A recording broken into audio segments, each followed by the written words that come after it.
এই কোরআন যখন তেলাওয়াত করে মানুষদেরকে পাগল করতেছিলেন, রাসূলের দ্বিতীয় খলিফা তখন তো হযরত উমর ফারুক রাদিয়াল্লাহু তাআলা, তখনও হযরত বলা যাবে না, তখনও হযরত খাত্তাবের বেটা ওমর, উনি খোলা তরবারি নিয়ে রাসূলকে হত্যা করার জন্য রওনা হয়ে গেলেন। খোলা তরবারি নিয়ে রাসূলকে হত্যা করতে চলে গেলেন। পথের মধ্যে নাইম ডাকতে বলে, আব্দুল্লাহ বিন নাইম, নাইম ডাকতে বলে, শুনছনি ও ওমর তুমি কোথায় যাও? খাত্তাবের বেটা ওমর কোথায় যাও? কয় শুনেছি আব্দুল্লাহর বেটা মুহাম্মদ ওই থেকে কোরআন তেলাওয়াত করা শুরু করেছে। কোথা থেকে তারা আল্লাহর কালাম শোনায়, গোটা মক্কা মদিনার মানুষগুলো পাগল বানাইতেছে। তলে তলে সবাই গোপনে গোপনে মুসলমান হয়ে যায়। আমি যেতেছি আব্দুল্লাহর বেটা মুহাম্মাদের কল্লাটা শিরচ্ছেদ করার জন্য এই দুনিয়া থেকে তার চির বিদায় করে দিব। জোরে বলা যাবে না নাউজুবিল্লাহ। নাইম বলতেছে, আব্দুল্লাহ বিন নাইম বলতেছে, ওমর তুমি কি খবর জানো? কি খবর? খবরটা হলো তোমার ভগ্নিপতি আবু সাইদ, নাম কি? হযরত আবু সাইদ, তোমার বোন ফাতিমা গোপনে কোরআন তেলাওয়াত করে মুসলমান হয়ে গেছে। মারহাবা বলা যাবে না? মারহাবা। আরো জোরে। তুমি কাকে হত্যা করতে যাচ্ছ? তোমার ঘরটা সামলাও আগে। তোমার আপন বোন, তোমার ভগ্নিপতি কালেমা পড়ে মুসলমান হয়ে গেছে, তারা কোরআনের পাগল হয়ে গেছে। হযরত ওমরের তখন হযরত আগেই তো বলতেছে, এই জন্য হযরত বলে অনেকে বলতে পারেন হুজুর তখনও তোমরা ঈমান আনে নাই, যেহেতু ইসলামের দ্বিতীয় খলিফা আমার নবীর প্রিয় সাহাবী, জান্নাতি সাহাবীদের মধ্যে দ্বিতীয় নাম্বার সাহাবী, নবী 10 জন সাহাবীকে জান্নাতের সংবাদ দিয়েছে দুনিয়ার মধ্যে জিন্দা থাকতে। এই জন্য বাবারে আমি সম্মানের সঙ্গে তার নামটা নিই। খলিফা হযরত ওমর ফারুক রাদিয়াল্লাহু তাআলা খোলা তরবারি নিয়ে চোখ দুটি বড় লাল হয়ে গেছে, দোষ শুরু করেছে বোন ভগ্নিকে মারার জন্য। আল্লাহ নবী যে কোরআন শিক্ষা দিয়েছে, সূরা তাহা, নাম কি? সূরার নাম কি? সূরা তাহা তেলাওয়াত করতেছে হযরত ওমর ফারুকের বোন আর ভগ্নিপতি। হযরত ওমর দাঁড়ায় গেলেন। কোরআনের কত দাম! কোরআনের বাণী শুনে হযরত ওমর দাঁড়ায় গেছে। ঘরের ভিতর থেকে আওয়াজ আসে, জোরে জোরে চিল্লায় বলেন মারহাবা, মারহাবা। আর একটু জোরে বলেন মারহাবা। দাঁড়ায় আছে, দাঁড়ায় অনেকক্ষণ কোরআন শুনলেন। হঠাৎ করে ভগ্নিপতি মুসলমান আবু সাইদ, উনি যখন ঘরের দরজা খুলে দেখতে পাইলেন ওমর খোলা তরবারি নিয়ে দাঁড়ায় আছে। খোলা তরবারি দেখিয়া থরথর করে কাঁপন শুরু করে দিলেন। স্বামী স্ত্রী দুজনেই থরথর করে কাঁপতেছে, কারণ কোরআনের বাণী তো পাঠ করেছে ওমরের বোন, ওমরের ভগ্নিপতি। ওমর তো কোরআন মানে না, নবী মানে না, হযরত ওমর তো কিছু মানে না। এখন ওমরের হাতে আমাদের গর্দান চলে যাবে, ভয়ে থরথর করে কাঁপা শুরু করেছে। আল্লাহু আকবার, আল্লাহু আকবার।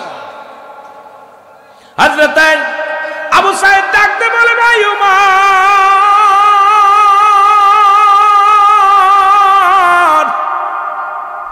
আপনি কখন এসেছেন? এই দরজায় দাঁড়া আছেন।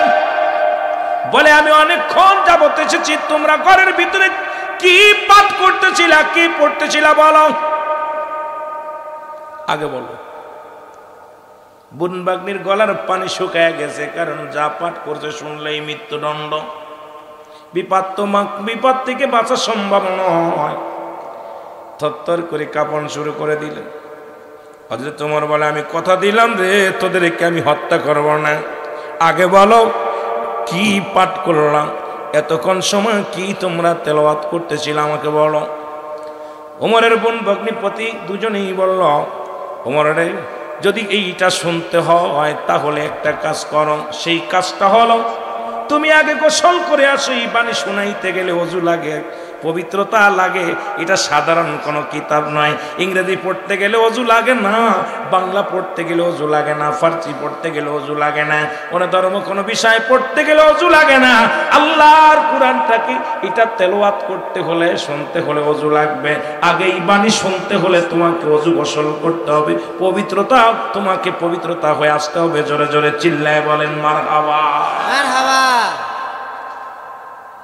এ ভাইরা আমার, বন্ধুরা আমার, ওমর ফারুক গোসল করে আসলেন, ওযু করলেন, ওযু করা শিখিয়ে দিলেন, কেমন ওযু কিভাবে শিখিয়ে দিয়েছে হযরত আবু সাঈদ শিখিয়ে দিলেন। ওযু করলেন, বলে এবার সূরা তাহা যেটা পাঠ করতেছিলেন পাঠ করা শোনাইলেন। শোনানোর পর হযরত ওমরের গা থেকে ঝরঝর করে ঘাম ঝরতে লাগলেন। বলে বুনে বগ্নিরা রে দাঁড়া, আমি আসি। সুবহানাল্লাহ। তরবারি হাতের মধ্যে আছে, রাসূলুল্লাহকে হত্যার উদ্দেশ্যে রওনা হয়ে গেলেন।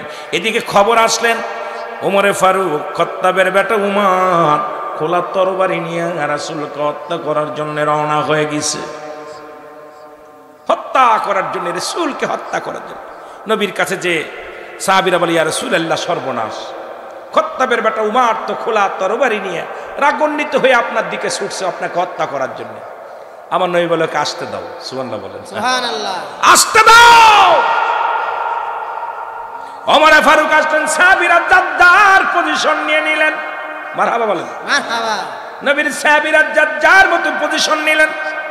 সাহাবীরা বলে ইয়া রাসূলুল্লাহ, ইয়া হাবিবাল্লাহ, যদি ওমর এসে আজকে যদি আপনার উপরে বিদ্রোহী ঘোষণা করে, কোন রকম যদি আপনাকে আঘাত করে কথা বলে, কোন রকম যদি আপনার দিকে চোখ আঙড়ায় কথা বলে, আমরা সাহাবীরা মেনে নেব না। আমরা ওমরকে আজকে ছাড় দিব না, হয় জীবন যাবে না হয় জীবন নিব। যার যার পজিশন নিয়ে দাঁড়ায়া গেলেন। হযরত ওমর রথ খোলা তরবারি নিয়ে রাসূলুল্লাহর দিকে রওনা হয়ে গেলেন। আমার নবীর সামনে আসিয়া ওমর থম করে দাঁড়ায়া গেলেন, একদম দাঁড়াই গেলেন, কথা বলে না, একদম মূর্তির মতো দাঁড়াইয়া রইলেন। আমার নবীজি উমরের কলারটা চেপে ধরলেন। আল্লাহু আকবার বলেন, আল্লাহু আকবার। নবীজি উমরের কলারটা চেপে ধরে বলে, হে উমর, তুমি কিসের জন্য সেভাবে থম মেরে দাঁড়ায়া গেলেন? উমর বলে, ইয়া রাসূলুল্লাহ, ইয়া হাবিবাল্লাহ, আজকে আমি আপনাকে হত্যা করার উদ্দেশ্যে আসি নাই, আজকে আপনাকে কিছু শোনাইতে আসি নাই, আজকে আপনি একটু আমার কোরআন তেলাওয়াত করে শোনান। আমি আর একটা মিনিটও মুসলিম থাকতে চাই না, আমাকে আপনি কালেমা পড়ায় মুসলমান বানায়া দেন। কারণ এত কিতাব পড়লাম, এত গবেষণা করলাম, আজ পর্যন্ত আমার মন কাঁদে নাই, আমার অন্তর কাঁদে নাই, কিন্তু আপনার আল্লাহর কোরআন আমার বগ্নির কাছ থেকে শোনা পর আমার অন্তর কেঁদেছে, আমার দিল কেঁদেছে। ইয়া রাসূলুল্লাহ, ইয়া হাবিবাল্লাহ, আমি আর একটা মিনিটও মুসলিম থাকতে চাই না, আমাকে আপনি মুসলমান বানায়া দেন। কালেমা পড়ে লা ইলাহা ইল্লাল্লাহু সাল্লাল্লাহু আলাইহি ওয়াসাল্লাম। নবী মোর পরশমণি, নবী মোর সোনার খনি, নবী নাম জপে যে জন সেই তো দুজাহানের ধনী। নবী মোর পরশমণি, আরো জোরে বলেন, নবী মোর পরশমণি, নবী মোর সোনার খনি, নবী নাম জপে যে জন সেই তো দুজাহানের ধনী। ও নামে মধু মাখা, ও নামে জাদু রাখা, ও নামে মধু মাখা, ও নামে জাদু রাখা, ওই নামে মজনু হলো, ওই নামেতে মজনু হলো মওলাই আমার কাদের গনি। নবী মোর পরশমণি, নবী মোর সোনার খনি, নবী নাম জপে যে জন সেই তো দুজাহানের ধনী। একটু জোরে বলেন না, নবী মোর পরশমণি, নবী মোর সোনার খনি, নবী নাম জপে যে জন সেই তো দুজাহানের ধনী। এই জন্য আল্লাহ বলে, আমিনান নাস, মানুষের মধ্যে না কোনো তারা বলবে আমার না তার ঈমান আনছে বিল্লাহি, আল্লাহর প্রতি। না শব্দের অর্থ মানুষ। আল্লাহু আকবার বলেন না। এই মানুষগুলোর মধ্যে বেঈমান আছে, মুনাফিক আছে। কি আছে? মুনাফিক আছে, বেঈমান গুলো আছে। আল্লাহ বলে, হাবিব রে, আমিনান নাস, মানুষের মধ্যে মায়াকুলু, তারা বলবে আমার না তার ঈমান আনছে বিল্লাহি, আল্লাহর প্রতি, অবিলা আখিরাতের প্রতি বিশ্বাস স্থাপন করছে। ওমা হুম বিমুমিনিন। আল্লাহু আকবার। কথাগুলো বললে আপনার বুঝতে পারবেন। এ মুসলমান, যখনই কালেমা পড়ে মুসলমান হলেন হযরত ওমর ফারুক, তাহলে তাকবীর বুঝলাম, সাহাবীরা সবাই মিলে তাকবীর দিয়েছিল, নারায়ে তাকবীর, আল্লাহু আকবার বলেন, আল্লাহু আকবার। সেই তাকবীরটার মধ্যে সূরি আবার নবীর উপরে স্বাগতম জানায় সাহাবীরা বলেছিলেন নারায়ে রিসালাত, ইয়া রাসূলুল্লাহ, কারণ আমার আল্লাহ যেখানে সেখানেই নবী। মুসলমান শুনলেন নবীকে কত ভালোবাসে আমার আল্লাহ, যেখানে আল্লাহ তার নাম রাখছে সেখানেই তার হাবিবের নামটা রাখছে মুহাম্মাদুর রাসূলুল্লাহ সাল্লাল্লাহু আলাইহি ওয়াসাল্লাম। জোরে জোরে বলেন মারহাবা। এ ভাইরা আমার, বন্ধুরা আমার, এক ইহুদির সঙ্গে জমি সংক্রান্ত নিয়ে, জমি জমা বিষয় নিয়ে একটা রায় হলো। রাসূলের কদমের মধ্যে গেলেন এক ইহুদি এক মুসলমান, জমি জমা নিয়ে দুজনের ভিতরে ফিতনা হলো, বেঁধে গেল, হট্টগোল বেঁধে গেল। ইহুদি বলেন কার কাছে যাব? মুসলিম বলেন কার কাছে যায়? আমাদের নেতার কাছে যায়। মুসলমান বলে না, মুসলমান বললেন না, যা লাগবে না, আমার নবীর কাছে যাওয়া লাগবে। ইহুদি মুসলিম বললেন চলো যায়, তোমার নেতা মুহাম্মাদের কাছে যায়। নবীর কাছে চলে গেলেন দুজন মিলে, একজন অমুসলিম একজন মুসলমান, দুজন চলে গেলেন রাসূলুল্লাহর কদমের মধ্যে। ভালো করে বুঝে নিবেন বাবা, দুজনই চলে গেলেন। আমার নবীজি দুজনের মুখের বাণী শুনলেন, কে কি বলল, দুজন দুপাশ থেকে কথা শুরু করে দিল। নবীজি দুজনের আলোচনা শুনে রায় দিয়ে দিলেন, ইহুদির পক্ষে রাসূলুল্লাহ রায় দিয়ে দিলেন। জোরে জোরে চিল্লায় বলেন মারহাবা। ইসলামের নীতি কেমন, ইসলামের ধরন কেমন? ন্যায় বিচারের কাছে কারুর বাদাম দেখাশোনার সময় নেই। অমুসলিমের পক্ষে রায় চলে গেল, মুসলমান মেনে নিতে পারলেন না, যে যেহেতু আমি মুসলমান রায়টা আমার দিবে। যেরকম আমার দেশের মানুষ এমপি সাহেবের লোক হইলে এমপি সাহেব সারায় নিয়ে যায়, মন্ত্রীর লোক হলে মন্ত্রী সারায় নিয়ে যায়। এক এক দেশের নিজের ছেলের দোষটা ঢেকে রাখি, পরের দোষটার উপাদান আমরা ধরি। এই রকম মুসলমান আমার নবীর কাছে এমন বিচার নয়, আমার নবীর কাছে রায় হলো ন্যায় পরণয়। নবী ছিল বাইয়ানাত, উত্তম আখলাক, উত্তম চরিত্র, যা পৃথিবীর মধ্যে কোনো কারোর কাছে ছিলেন না। কোনো নবীর এই রকম খাসলাত, এই রকম চরিত্র, আমার নবীর মতো চরিত্র পৃথিবীর মধ্যে কেউ ছিল না। আদর্শের মধ্যে নবীর সাথে কোনো তুলনা হয় না। সব দিক থেকে শ্রেষ্ঠ নবীর শ্রেষ্ঠ গুণ। আমার নবীর অতুলনীয়, আকাশ আসমান জমিনের নিচে, উপরে কোথাও জমিনের মধ্যে এমন নবী আর খুঁজে পাওয়া যাবে না। জোরে বলেন ঠিক কিনা? আমার নবীর মতো আর নবী পাবি না। জোরে বলেন ঠিক কিনা? এই বিশ্ব জগৎ ঘুরে যার জুড়ি মেলে না, এই বিশ্ব ভুবন ঘুরে যার জুড়ি মেলে না, আমার নবীর মতো কোন নবী পাবি না। বলেন আমার নবীর মতো আর নবী পাবি না। জোরে বলেন ঠিক কিনা? ওমা আরসালনাকা ইল্লা রাহমাতাল লিল আলামিন। জোরে জোরে বলেন মারহাবা। এ দুনিয়ার মুসলমান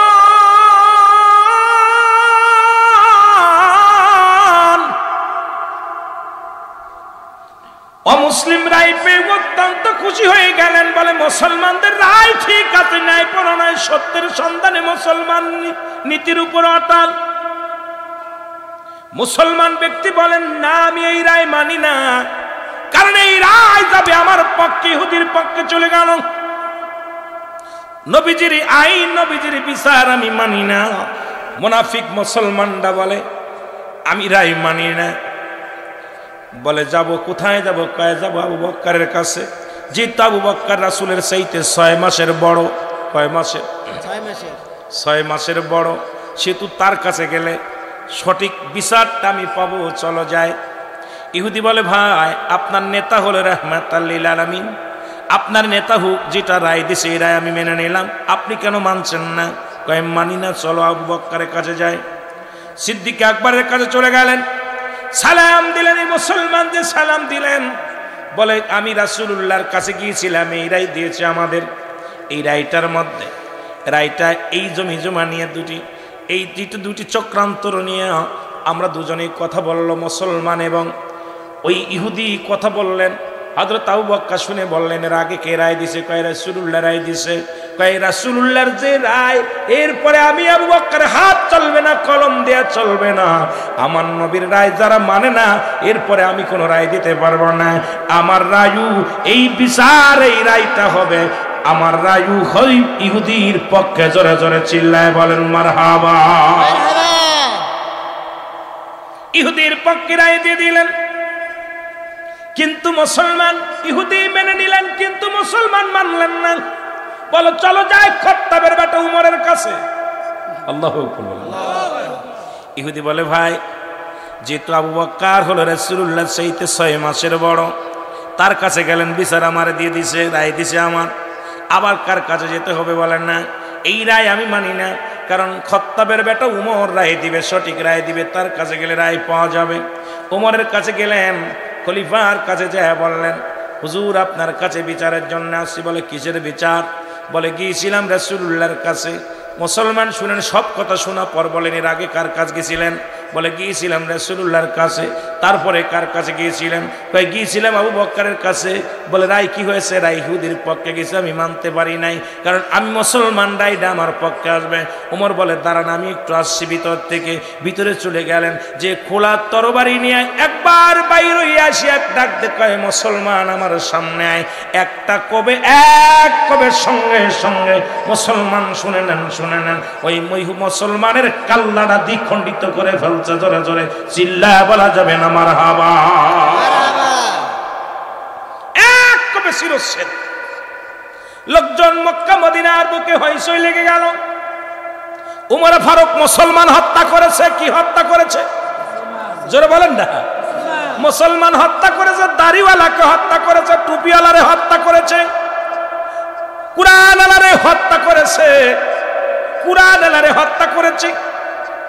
বিচার, সবাই আশ্চর্য হয়ে গেলেন, কেমন বিচার? উমরের কাছে কেমন বিচার? মুসলমানদের হত্যা করেছে। মুসলমানদের ভিতরে একটা বেঁধে গেল, হইচই বেঁধে গেল। মুসলমান সবাই বিচার চাই রাসূলুল্লাহর কাছে আসলেন। নবীজি বিচার করবে উমরের, কারণ উমর যে মুসলমান হত্যা করেছে, বিচার হবে। আমার আল্লাহ কয় জিবরিল তাড়াতাড়ি যাও, আমার হাবিবের জানায় আসো, আমার উমর কোন মুসলমানকে হত্যা করে নাই, আমার উমর হত্যা করেছে একজন মুনাফিককে। ও মুসলমান শুনে নেন। সুতরাং মুসলমানদের মধ্যে বড় মুনাফিক যারা আমার নবীর রায় মানতে পারে নাই, আমি আল্লাহ তার বিপক্ষে চলে যায়। আমার রাসূল যার পক্ষে আছে আমি তার পক্ষে। সুতরাং আমার রাসূলের রায় যিনি মানতে পারে না, উমরের কাছে সে হত্যা হয়েছে, সুতরাং সে মুনাফিক, সে মুসলমান নয়। আগে আমার হাবিবরে জানায়া দিয়াছো, আমার নবীজি যেন আমার উমরের বিচার না করে, কারণ আমার উমর কোন মুসলমানকে হত্যা করে নাই, কোন ইমানদারকে হত্যা করে নাই, একজন মুনাফিককে হত্যা করেছে। জোরে জোরে চিল্লায় বলো মারহাবা। আর একটু জোরে বলা যাবে না আল্লাহু আকবার। এই জন্য আমি একটু আগে বললাম, আমিনান নাস, মানুষের মধ্যে মায়াকুল, তারা বলবে আমার নাতের ঈমান আনছে। আমাদের মধ্যে এরকম মুনাফিকের অভাব নাই। জোরে বলেন ঠিক কি না? এরা মুখে মুখে যখনই সুন্নি বলে, বাতিলদের মাহফিলে যায় তারা মাথা নত করে ফেলে। আমরাও মাঝে মাঝে ধরা পড়ে যাই, কারণ অনেক বাতিলদের মাহফিলে যা পর দাবাত দেয় সুন্নি বইলাম, যা দেখি এত বড় কাট্টা ওয়াবির মধ্যে আসছে, যেখানে কোনো দুরূদ শরীফ পড়া যায় না, যেখানে রাসূলকে দাঁড়ায় সালাম দেওয়া যায় না। কিন্তু এত ঠিকান্তে যদি চলে আসি, বলবে মৌলানা পালায়া গেছে। গতকালকের একই অবস্থা হয়েছে রে মুসলমান, কারণ নবীর উপরে যতক্ষণ পর্যন্ত আমরা দুরূদ পড়তে পারি না, আমাদের কলিজার মধ্যে শান্তি লাগে না। নবীর সালাম দিতে না পারলে শান্তি লাগে না, কারণ সেখান থেকে পালাই আসলে পারে দুর্নাম, সেখান থেকে চলে আসলেও দুর্নাম। কিন্তু আমি আপনাদেরকেও বলি, আমার নিজেরও বলি, মৌলানা সাহেব টাকার কাছে বিক্রি হয়ে যায় না, অর্থের কাছে বিক্রি হয়ে যায় না। আমার রাসূলকে যারা বাদ দিয়ে আল্লাহকে পাইতে চায়, এরা হলো এই জামানার আল্লাহওয়ালা কাফের। আল্লাহওয়ালা কাফের, আল্লাহওয়ালা কাফেরদের কাছে যা নবীরে পাইবি না, আল্লাহরও পাবি না, জাহান্নাম ছাড়া কোনো গতি থাকবে না। আমি আমার ফতোয়ায় রুহুল আমিন সিদ্দিকের ফতোয়া হলো, যারা নবীকে বাদ দিয়ে আল্লাহকে পাইতে চায়, এই জামানায় তারা আল্লাহওয়ালা কাফের। আল্লাহওয়ালা কাফের, আল্লাহওয়ালা কাফের। রে নবী আমার ইশকের দেওয়ানা, তোমরা জানো না, নবী আমার ইশকের দিওয়ানা। বল নবী আমার ইশকের দেওয়ানা, তোমরা জানো না, নবী আমার ইশকের। নবী রাজি হইলে পারে আল্লাহ খুশি তার উপরে, নবী রাজি হইলে পারে আল্লাহ রাজি তার উপরে, থাকবে না তার মরণের যন্ত্রণা। তোমরা শোনো না, নবী আমার ইশকের দিওয়ানা রে, নবী আমার ইশকের দিওয়ানা, তোমরা জানো না নবী আমার। ওরে তরাইবে কঠিন দিনে ফুলসিরাতের ময়দানিতে, তরাইবে কঠিন দিনে ফুলসিরাতের ময়দানিতে, ও সেদিন যারা যারা করবে বিচার তরাইবে হাসর ময়দান, সেদিন যারা যারা করবে বিচার তরাইবে হাসর ময়দান। নবী বিনে দিবে না জান্নাতে তোমায়, নবী বিনে দিবে না জান্নাতে। শোনো মুসলমান, নবী আমার ইশকের দিওয়ানা, বল নবী আমার। তোমরা শোনো না, নবী আমার। ওরে নবী রাজি হইলে পারে আল্লাহ রাজি তার উপরে, আমার হাবিব রাজি হইলে পারে আল্লাহ রাজি তার উপরে। নবীজিকে কষ্ট দিও না তোমরা, নবীজিকে কষ্ট দিও না বিশ্বের মুসলমান। নবী আমার ইশকের দিওয়ানা, বল নবী আমার ইশকের দিওয়ানা। শোনো মুসলমান, নবী আমার ইশকের দিওয়ানা। এ মুসলমান গভীর মনোযোগ,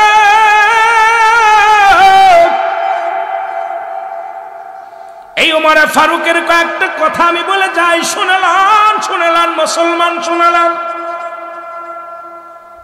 নবীর প্রেমে পড়ে আল্লাহর ভয় যারা, তার ভিতরে তাকওয়া ঢুকছে, আল্লাহর ভয় ঢুকছে। এর মতো এক ইহুদি, এ মুসলমান শোনো, মদ ফেনে মদ পান করতে করতে রওনা দিছে রাস্তা দিয়া, ওপেনে মদ খায়। হযরত উমরে ফারুক ওই রাস্তা দিয়ে যাইতেছে, আল্লাহু আকবার বলেন, রাস্তা দিয়ে যাইতেছে। উমরে ফারুক এত বড় পালোয়ান ছিলেন, এত বড় নেতা ছিলেন। উমরে ফারুক যে রাস্তা দিয়ে যাইতো, ওই রাস্তায় মাস্টার ইবলিস যাইতে ভয় পেত। মারহাবা বলেন না, মারহাবা, আরো জোরে মারহাবা। উমরে ফারুক যাইতেছে, ইহুদি কাল্লা মরিছি আজকে। উমরে ফারুক যদি আমার মদ পান করা দেখে, নিশ্চিত আমার গর্দান যাবে, আমাকে মেরে ফেলবে। আমি এখন বাঁচবো কেমনে করে? মদটা কাপড়ে নিচে লুকায়া বলতেছে, আল্লাহ জীবন আর মদ খাইতাম না, আল্লাহ রে আজকে তো উমরের হাত থেকে বেঁচে যাই, তাহলে জীবন আর মদের বোতল হাতে নিব না। আল্লাহ আজকের মদটা তুমি দুধের পেয়ালা বানাই দাও। সুবহানাল্লাহ বলে, আরো জোরে আরো জোরে।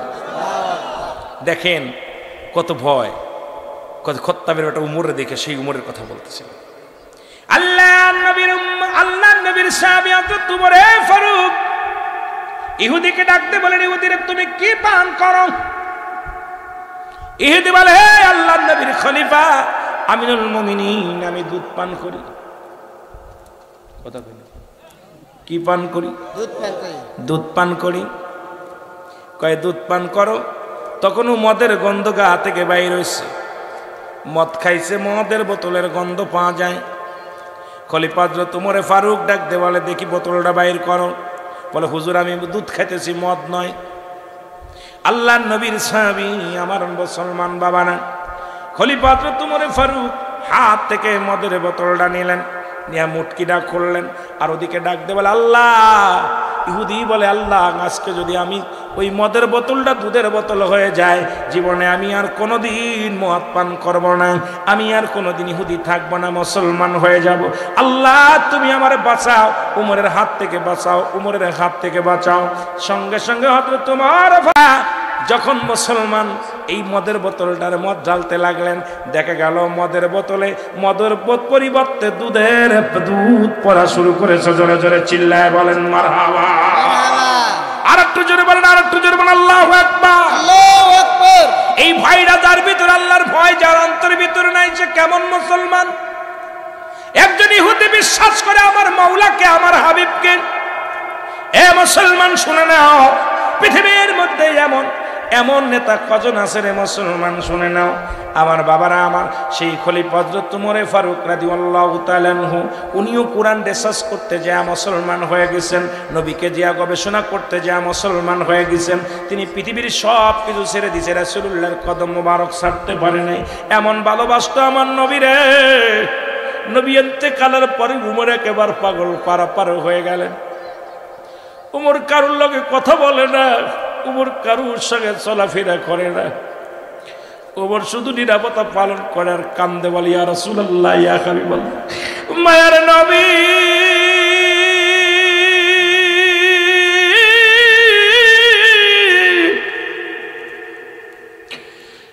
আমি খত্তাবের বেটা উমর, ইয়া রাসূলুল্লাহ, ইয়া হাবিবাল্লাহ, আপনাকে ছাড়া আমি কি নিয়ে বাঁচবো? আপনাকে ছাড়া আমি কি নিয়ে থাকবো? আপনাকে দেখে আমি ক্ষুধার যন্ত্রণা ভুলে যেতাম, আপনাকে দেখা পর দুনিয়ার কষ্ট দূর হয়ে যেত। ইয়া রাসূলুল্লাহ, ইয়া হাবিবাল্লাহ, আমি উমর আপনাকে ছাড়া থাকতে পারি না, কষ্ট পাই। আপনার বিরহ যন্ত্রণা আমি সহ্য করতে পারি না। ইয়া রাসূলুল্লাহ, ইয়া হাবিবাল্লাহ, নবীকে হারায়া হযরত উমর বড় পেরেশানিত হয়ে গেলেন, পাগলের মতো হয়ে গেলেন, কান্দে আর ইয়া রাসূলুল্লাহ, ইয়া হাবিবাল্লাহ বলে চোখের পানি ছেড়ে কান্দে। খলিফা নির্বাচিত হলো, খলিফা নির্বাচিত হলো, সবাই মিলে হযরত আবু বকর সিদ্দিক রাদিয়াল্লাহু তাআলা আনহুকে ইসলামের প্রথম খলিফা বানায়া দিলেন। প্রথম অধিবেশনে হযরত ওমর ফারুক উনিও রাজ দরবারে প্রবেশ করলেন। খলিফা হযরত আবু বকর সিদ্দিক রাদিয়াল্লাহু তাআলা আনহু উনি রাজ দরবারে যাইয়া উনি যখন বসলেন, মুসলমান কুরসির মধ্যে বসলেন। বসার পর সবাই দেখে, সবাই খুশি হইলেন, সবার মুখে আনন্দের ছাপ, সবার মুখে দিয়া মিষ্টি হাসি, সবাই আনন্দ পাইলেন। কারণ যোগ্য ব্যক্তি চেয়ারখানা পেয়েছে। রাসূলুল্লাহ যে ময়দানে বসতেন, রাসূল যে বিচারগুলো করতেন, রাসূলের উত্তরসূরি নবীজির একমাত্র নবীজির শ্বশুর মুবারক, আমার নবীজির এক হলো শ্বশুর মুসলমান, দ্বিতীয় হলো প্রথম খলিফা। নবীজির শ্বশুর নবীজির বিবি আম্মা জান আয়েশা সিদ্দিকার আব্বা জান ছিলেন হযরত আবু বকর সিদ্দিক রাদিয়াল্লাহু তাআলা আনহু। যোগ্য ব্যক্তি চেয়ারের মধ্যে বসেছেন, যোগ্য ব্যক্তি খলিফা হয়েছেন, সবাই আনন্দিত, সবাই আনন্দিত।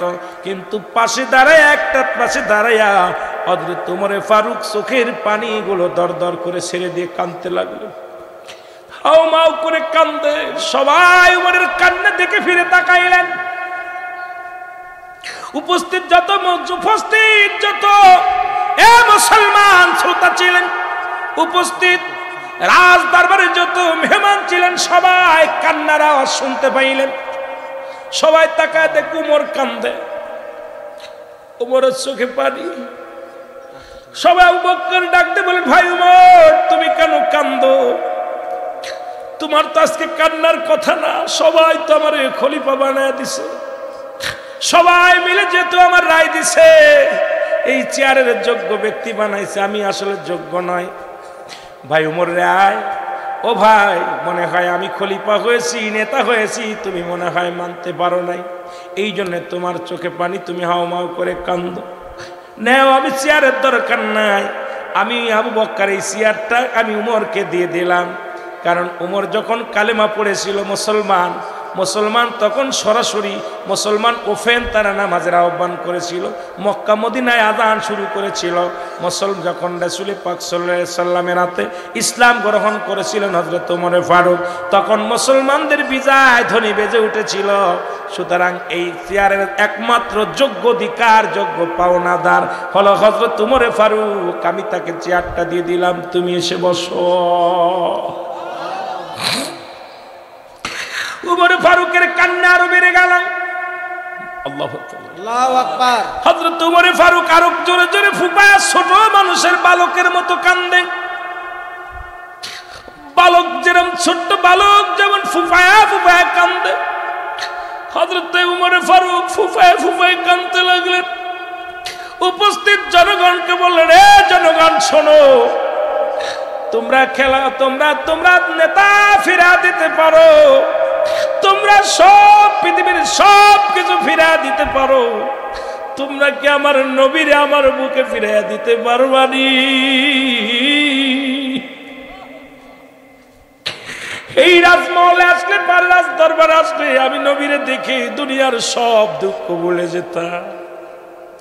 আমি খত্তাবের বেটা উমর, আমি আমার রাসূলের সঙ্গে কত বিদ্রোহী ঘোষণা করেছি, কত কষ্ট দিছি। আমার নবী কোনোদিন আমার কষ্ট দেয় না, আমার নবীজি কোনোদিন আমার আঘাত করে নাই। আমি যখন আমার রাসূলুল্লাহর চেহারা মোবারক দেখতাম দুনিয়ার সব কষ্ট ভুলে যেতাম, আর সমস্ত দুঃখ ভুলে যেতাম। আজকে এসে যখন রাজ দরবারে এসে আমার নবীকে পাই নাই, আজকে যখন আমি এসে দেখি সব মানুষ দাঁড়া আছো, সব মানুষ বসে আছো, একটি নূরের মানুষ আমাদের মধ্যে নাই। একটা মানুষ আমি আমার নূরের নবী, আমার মায়ের নবী, আমার জান, আমার প্রাণ। তোমরা এতই যদি পারো আমার নবীরে তোমরা বুকে ফিরায়া দাও। আমি চাই না ধন জ্ঞান, চাই না আমি রাজত্ব, চাই না জমিদারি, আমি শুধু নবীর চাই, নবীর ভালোবাসা বিহুনে আমি সহ্য করতে পারি না। এ মুসলমান শুনে নাও, পৃথিবীর মধ্যে নবীর সাহাবীরা এরকম নবীকে ভালোবাসতো। তারা ক্ষমতা লোভী ছিল না, টাকার লোভী ছিল না, সম্পদের লোভী ছিল না, তারা একমাত্র আমার রাসূলকে তারা জীবনের চাইতে ভালোবাসতো। ও মুসলমান, গভীর মনোযোগ, আতিউল্লাহ আতিউর রাসূল, অনুগত্য করত আল্লাহ, অনুগত্য করত রাসূলের, জীবনের পরোয়া করত না। আল্লাহর প্রতি অনুগত্য থাকতো, রাসূলের প্রতি অনুগত্য থাকতো। কিন্তু আমরা অনুগত্য করি অনেকেই, আল্লাহর নবীর অনুগত্য করি না। কেমন মুসলমান জোরে জোরে চিল্লায় বলেন ঠিক কিনা? ওই আমি কেমন করে, ওই আমি কেমন করে যাইব মাওলা নবীজির দেশে, আমি কেমন করে যাইব মাওলা নবীজির দেশে, যে দেশে মোর আসেন শুইয়া মোর নবীজি, যে বলেন যে দেশে মোর আসেন শুইয়া মোর নবীজি রে, বলেন তে মোর দেশেতে ঘুমায় আছেন মোর নবীজি, যে নবী রহমতের নবী, নবী পাপীদের নবী, নবী রহমতের নবী, নবী পাপীদের নবী, সদায় কাঁদিতেছে দয়াল নবী উম্মতির প্রেমে, সদায় কাঁদিতেছেন দয়াল নবী উম্মতের প্রেমে, আমি কেমন করে যাব মাওলা নবীজির দেশে, আমি কেমন করে যাব মাওলা নবীজির দেশে, বলেন কেমন করে যাব মাওলা নবীজির দেশে। ওরে যেই দেশে মোর আসেন গোমাই নূর নবীজি রে, হায় হায় যেই দেশে মোর আসে গোমায় নূর নবীজি রে, আমি কেমন করে যাব মাওলা নবীজির দেশে, বলেন কেমন করে যাব মাওলা নবী। ধন্য হলো আরব ভূমি, ধন্য মক্কা দেশ, ধন্য হলো আরব ভূমি, ধন্য মক্কা দেশ, ওরে ধন্য হলো মরুভূমি, ধন্য হলো মরুভূমি, সোনার মদিনা যে, ধন্য হলো মরুভূমি, সোনার মদিনা যে, যেই দেশে মোর ঘুমায় আছে মোর নবীজি, যে আঘাই যে দেশে মোর ঘুমায় আছেন মোর নবীজি রে, কেমন করে যাব মাওলা নবীজির দেশে, বলেন কেমন করে যাব মাওলা নবীজির দেশে, যে দেশে মোর ঘুমায় আছে মোর নবীজি, যে আঘাই যে দেশে মোর ঘুমায় আছে মোর নবীজি, যে বলো যে দেশে মোর মৌলাই যদি দিত পাখা যাইতাম উড়ে, মৌলাই যদি দিত পাখা যাইতাম উড়ে। নাই যে পাখা কাঁদি বাংলায়, নাই যে পাখা কাঁদি বাংলা দিদারের আসে। যে দেশে মর গমায় আছে মোর নবীজি, যে হায় হায় যে দেশে মোর গমায় আছেন মোর নবীজি, যে কেমন করে যাব আমি নবীজির দেশে, আমি কেমন করে যাব মৌলা নবীজির দেশে। যে দেশে মোর গমায় আছে নূর নবীজি, যে হায় হায় যে দেশে মোর গমায়। একটু মহব্বতে বলেন, যে দেশে মোর ঘুমায় আছেন নূর নবীজি, যে এ মুসলমান। এই তো ছিল নবীর প্রেমিক, নবীকে হারা সাহাবীরা এরকম পাগল ছিল। আবার খলিফা হযরত উমর ফারুক যখন খলিফা হলেন, অনেক কথা চলে আসে, একটা কথা নিয়ে আলোচনা করতে যে অনেক লম্বা আলোচনা হয়ে যায়। খলিফা হযরত উমর ফারুক যখন খলিফা হলেন, আমিনুল মুমিনিন কেমন বাজান প্রধানমন্ত্রী হলেন, কেমন রাষ্ট্রপতি হলেন দেখেন না। উনি বাড়ি বাড়ি ঘুরে ঘুরে তালাশ করতেন প্রতিবেশী কে না খেয়ে আছে, খেয়ে আছে। আমার দেশের নেতারা যদি এমপি সাহেব হয়, ভোটের আগে কত না পায়ের জুতা ক্ষয় হয়ে যায়, মন্ত্রী হলে পায়ের জুতা ক্ষয় হয়ে যায়। বাবা কোথায় মেম্বার চেয়ারম্যান হতে গেলে কত কষ্ট করে। কিন্তু আমিনুল মুমিনিন যখন খলিফা হলেন, উনি রাতের অন্ধকারে আধারে এলাকাটা ঘুরা ঘুরা দেখতেন, মহল্লা ঘুরে ঘুরে দেখতেন কে অভাবে আছে, কে না খেয়ে আছে, কে না ঘুমায় আছেন, কে অনাহারে আছে, এগুলো ঘুরে ঘুরে দেখতেন। জোরে জোরে চিল্লায় বলেন মারহাবা।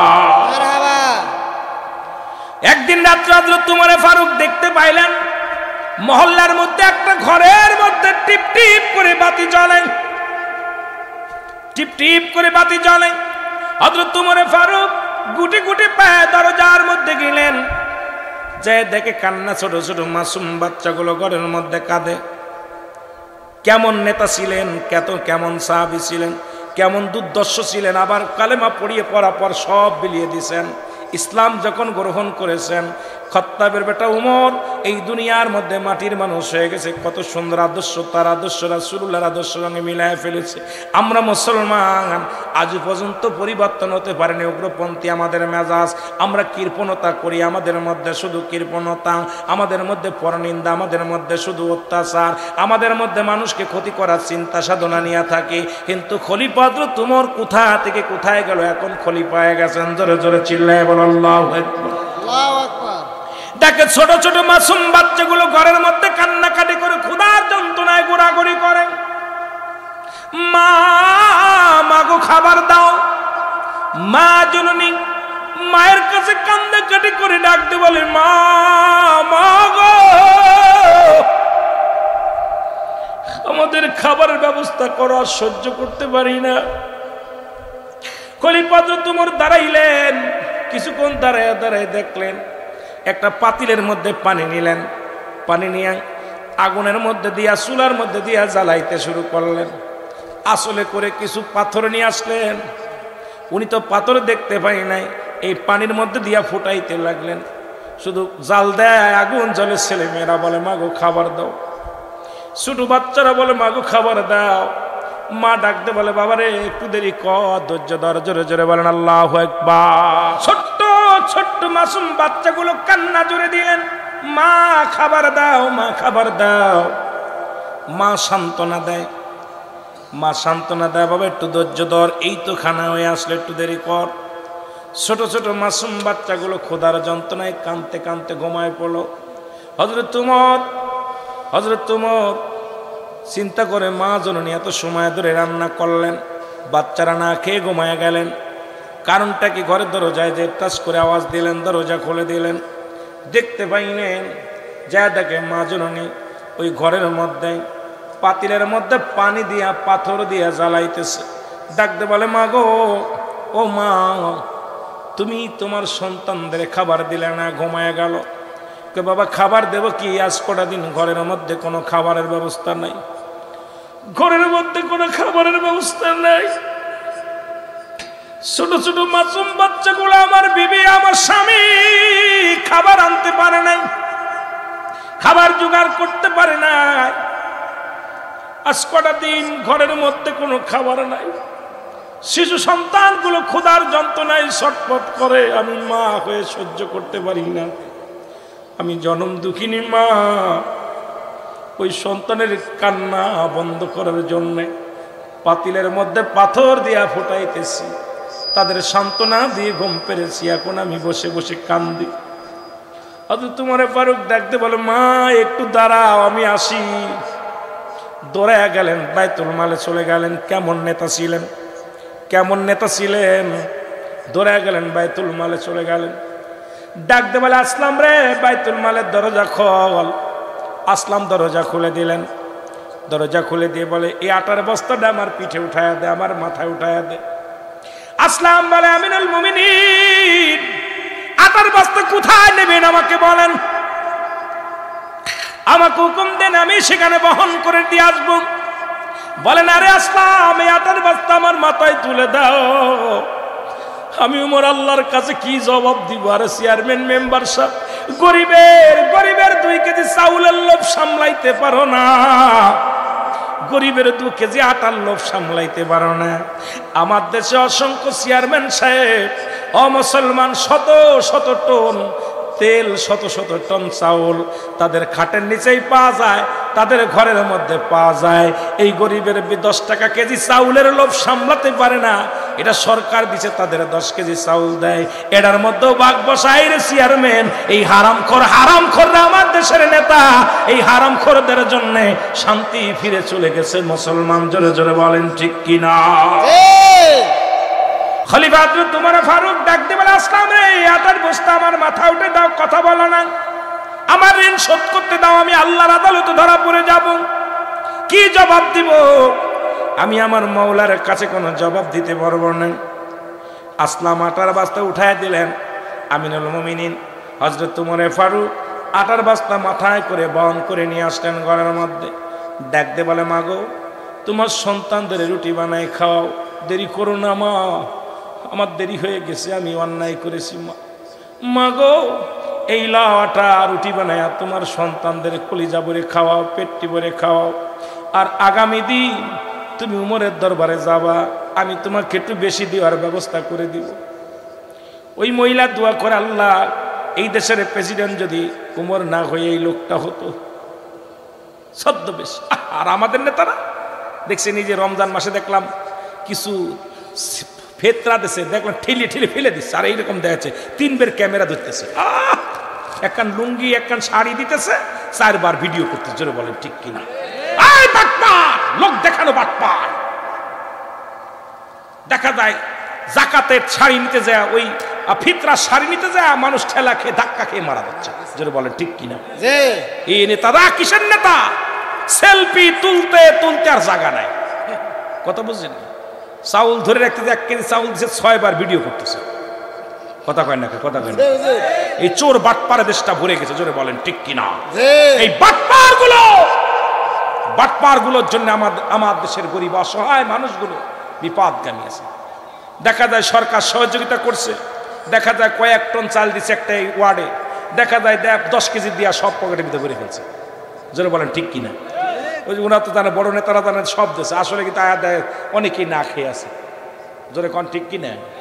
জোরে বলেন ঠিক কিনা? আবার এই বছর দেখলাম আমাদের দেশের কিছু ওলামা একরাম দেখলাম, ওই মুড়ির টুপলা, খাজুরির টুপলা 2-1টা দিয়ে তারাও সেলফি তুলে লাইনে দাঁড়া দিচ্ছে। আমি আরে তোরাও শিখে গেছিস নেতা হওয়ার জন্য, তোদের সেলফির দরকার কে?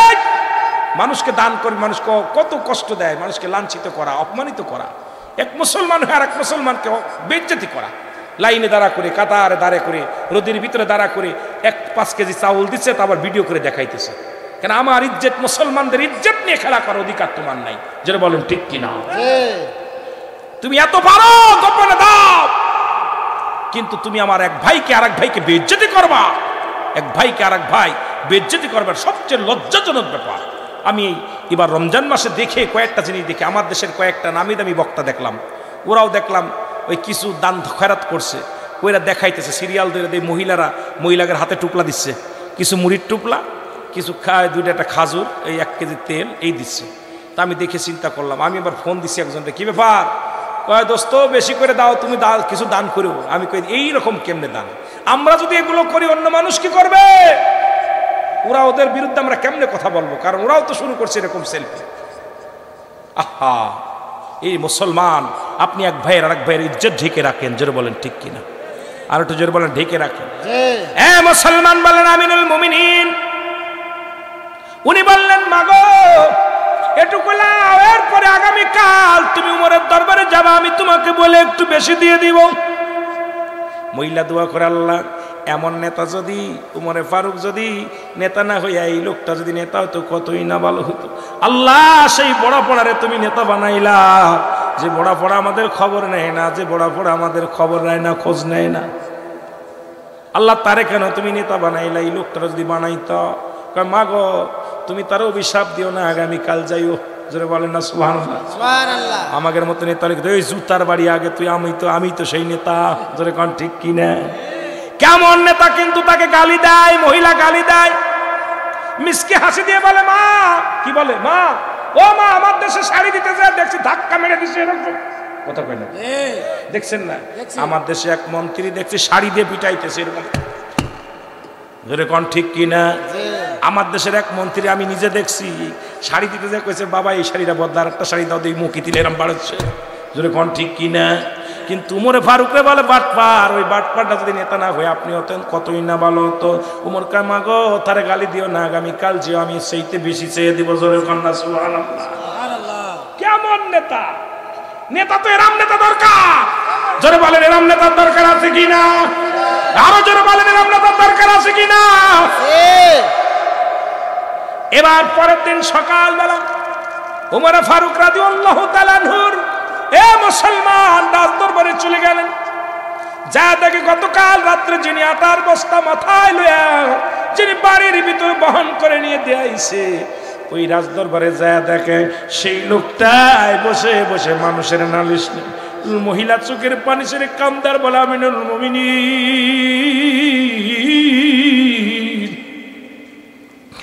আমি আপনাকে চিনতে পারি না, কত কুটো কত বলে ফেলেছি। আরে আপনাকে আমি কত অপমান করেছি, কত গালি দিয়েছি, আপনি প্রতিবাদ করেন। খলিফা উমর ফারুক চোখের পানি ছেড়ে বলে মা আপনি তো আমাকে গালি দিবেন, আমি আল্লাহর আদালতে কি জবাব দিব? দেরি হয়ে গেছে, আমি আপনার সময় মতো খবর নিতে পারি নাই, সময় মতো আপনার আমি ত্রাণ দিতে পারি নাই, খবর নিতে পারি নাই। আমার আল্লাহর আদালতে আমার আল্লাহ যদি ধরে আমি উমর কোন রকম জবাব দিতে পারবো না। গুম্মা আপনি ভুল করেন নাই, বলতো আমার ছিল, আমার আরো আগে যাওয়ার দরকার ছিল। জোরে জোরে চিল্লায় বলা যাবেন না মারহাবা। আর আমাদের নেতার ভুল ধরলেই জেলখানায়। কথা যদি বলা যায় এটা দিলেন না কেন, করলেন না কেন? সকালবেলায় হাতে হ্যান্ডকাপ। কথা বলেন, কথা বলেন। এই জন্য আমি আপনাদেরকে বলি ওই সাহাবীদের আদর্শ, সাহাবীদের আদর্শ, মুসলমান তাবে তাবিদের, সাহাবীদের, মুসলমান তাবিদের, তাবে তাবিদের, বায়ান খোলাফায়ে রাশিদিন এবং দুনিয়ার মধ্যে বর্তমান যেমন ওলি আল্লাহদের আদর্শ, ওলামা একরামদের আদর্শ আমাদের মধ্যে ধারণ করতে হবে। নবীর আদর্শ আমাদের ভিতর ধারণ করতে হবে, তবেই শান্তি ফিরে আসবে। জোরে বলেন ঠিক কিনা? ও দেশের ভাই রে বল না কোথায় যাই রে, একটু শান্তি বলো কোথায় গেলে পাই রে, বলো যে একটু শান্তি বলো কোথায় গেলে পাই রে, একটু শান্তি বলো কোথায় গেলে পাই রে। পাম্পে তেল নাই, মরিচি ঝাল নাই, নবাব বাড়ি নবাব নাই, যুবকের কাম নাই। জোরে কোন ঠিক কিনা? এ ওয়াজ করলো বিপদ। পাম্পে তেল নাই, মরিচে ঝাল নাই, নবাব বাড়ি নবাব নাই, যুবকের কাম নাই। চারিদিকে দেখি শুধু নাই কিছু নাই রে, চারিদিকে দেখি শুধু নাই কিছু নাই রে। ও দেশের ভাই রে বল না কোথায় যাই রে, একটু শান্তি বলো কোথায় গেলে পাই রে, একটু শান্তি বলো কোথায় গেলে পাই রে। জোরে বলো ঠিক কিনা? মসজিদে গেলে পারে শান্তি খুঁজে পাই রে, মাহফিলে গেলে পারে শান্তি খুঁজে পাই রে, পিতা মাতার খেদমত করলে শান্তি খুঁজে পাই রে, পর্দা করলে পারে শান্তি খুঁজে পাই রে, নামাজ আদায় করলে শান্তি খুঁজে পাই রে, দান সদকা করলে পারে শান্তি খুঁজে পাই রে। জোরে বলেন ঠিক কি না? চারিদিকে দেখি শুধু নাই কিছু নাই রে, চারিদিকে দেখি শুধু নাই কিছু নাই রে, ও দেশের ভাই রে বল না কোথায় যাই রে, একটু শান্তি বলো কোথায় গেলে পাই রে। হাজার মানুষ কোরআনের রিসার্চ করতে যায় অমুসলিম থেকে মুসলমান হয়েছে, কাফের থেকে মুসলমান হয়েছে, যাজক থেকে মুসলমান হয়েছে, ঠাকুর থেকে মুসলমান হয়েছে।